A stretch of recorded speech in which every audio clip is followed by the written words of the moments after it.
ಇಡೀ ದೇಶದ ಎಲ್ಲ ಬ್ಯಾಂಕ್ ಅಕೌಂಟ್ ಇರುವ ಎಲ್ಲ ಬ್ಯಾಂಕಿನ ಗ್ರಾಹಕರಿಗೆ ಹೊಸ ರೂಲ್ಸ್.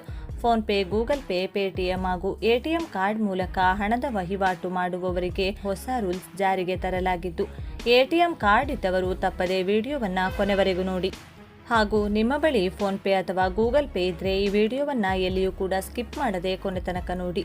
ನೀವು ಕೂಡ ಯಾವುದೇ ಬ್ಯಾಂಕ್ನಲ್ಲಿ ಅಕೌಂಟ್ ಇರುವ ಗ್ರಾಹಕರಾಗಿದ್ದರೆ ಈ ವಿಡಿಯೋಗೆ ಒಂದು ಲೈಕ್ ಮಾಡಿ. ಬನ್ನಿ, ಇಷ್ಟಕ್ಕೂ ಫೋನ್ಪೇ, ಗೂಗಲ್ ಪೇ ಹಾಗೂ ಎಟಿಎಂ ಕಾರ್ಡ್ ಬಳಸಿ ಹಣದ ವ್ಯವಹಾರ ಮಾಡುವ ಪ್ರತಿಯೊಬ್ಬರಿಗೂ ಹಾಗೂ ಬ್ಯಾಂಕ್ ಅಕೌಂಟ್ ಇರುವ ಎಲ್ಲರಿಗೂ ಜಾರಿಗೆ ತಂದಿರುವ ಹೊಸ ರೂಲ್ಸ್ಗಳಾದರೂ ಏನು ಎನ್ನುವ ಬಗ್ಗೆ ಕಂಪ್ಲೀಟ್ ಆಗಿ ನೋಡೋಣ. ಇನ್ಮುಂದೆ ಎಟಿಎಂನಿಂದ ಹಣ ಪಡೆಯುವುದು ತುಸು ದುಬಾರಿಯಾಗಲಿದ್ದು, ಉಚಿತ ವಹಿವಾಟಿನ ಮಿತಿಗಳನ್ನು ಪರಿಷ್ಕರಿಸಲಾಗಿದೆ.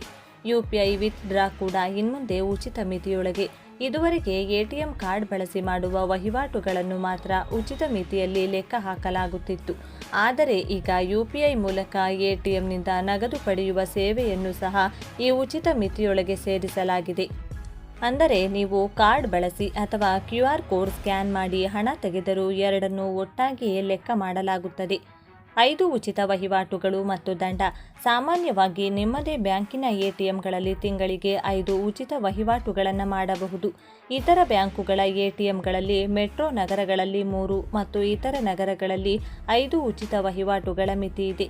ಈ ಮಿತಿ ಮೀರಿದ ನಂತರ ಪ್ರತಿ ಹೆಚ್ಚುವರಿ ವಹಿವಾಟಿಗೆ ₹23 ಮತ್ತು ತೆರಿಗೆ ವಿಧಿಸಲಾಗುತ್ತದೆ. ವಿವಿಧ ಬ್ಯಾಂಕುಗಳ ಹೊಸ ನಿಯಮಗಳು. Punjab national bank RuPay, visa ಮತ್ತು ಮಾಸ್ಟರ್ ಕಾರ್ಡ್ಗಳ ದೈನಂದಿನ ವಿತ್ ಡ್ರಾ ಮಿತಿಯನ್ನು ₹1,00,000ಯಿಂದ 50,000ಕ್ಕೆ ಇಳಿಸಿದೆ. ಪ್ರೀಮಿಯಂ ಕಾರ್ಡ್ಗಳ ಮಿತಿಯನ್ನು 1.5 ಲಕ್ಷದಿಂದ 75,000ಕ್ಕೆ ಕಡಿತಗೊಳಿಸಲಾಗಿದೆ. HDFC ಬ್ಯಾಂಕ್ ಯುಪಿಐ ಆ್ಯಪ್ ಬಳಸಿ ಎಟಿಎಂನಿಂದ ಹಣ ತೆಗೆಯುವುದನ್ನು ತಿಂಗಳಿಗೆ 5 ಉಚಿತ ವಹಿವಾಟುಗಳ ಮಿತಿಯಲ್ಲೇ ಪರಿಗಣಿಸಲಾಗುತ್ತದೆ. ಮಿತಿ ಮೀರಿದರೆ ಪ್ರತಿ ವಹಿವಾಟಿಗೆ ₹23 ಶುಲ್ಕ ಅನ್ವಯಿಸುತ್ತದೆ.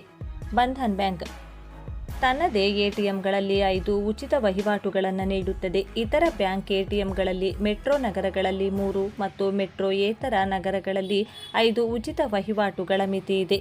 ಹೆಚ್ಚುವರಿ ಶುಲ್ಕದಿಂದ ತಪ್ಪಿಸಿಕೊಳ್ಳುವುದು ಹೇಗೆ? ಒಂದೇ ಬಾರಿ ವಿತ್ ಡ್ರಾ ಮಾಡಿ. ಸಣ್ಣ ಮೊತ್ತವನ್ನು ಪದೇ ಪದೇ ತೆಗೆಯುವ ಬದಲಿಗೆ ತಿಂಗಳಿಗೆ ಬೇಕಾಗುವ ಹಣವನ್ನು ಒಂದೇ ಬಾರಿ ಅಥವಾ 2 ಬಾರಿ ವಿತ್ ಡ್ರಾ ಮಾಡಿಕೊಳ್ಳಿ.